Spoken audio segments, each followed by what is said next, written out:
জানি না এটা ওড়িশার কোন জায়গা, কিন্তু আমাদের হামসফর এক্সপ্রেস, আগরতলা হামসফর এক্সপ্রেসের কোনো স্টপেজ নাই এই স্টেশনে, কিন্তু কোনো একটা ক্রসিংয়ের কারণে এই স্টেশনে স্টপেজটা দিয়েছে ছোটোমোটো। স্টেশনের বাইরের দৃশ্যটা খুব বেশি আকর্ষণীয় এবং খুব বেশি ভালো লাগছে দেখতে। আর এই দেখো আমাদের হামসফর এক্সপ্রেসের অবস্থা, মানে কালার টালার চলে গিয়েছে, তারপরেও সার্ভিস দিয়ে যাচ্ছে সব সময়। দেখতে পাচ্ছ আগরতলা হামসফর এক্সপ্রেস। আমি ট্রেনের নামটা দেখাই আপনাদেরকে, মানে এই দেখো ট্রেনের নাম হামসফর এক্সপ্রেস।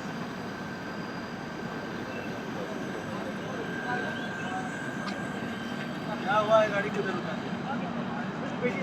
खाली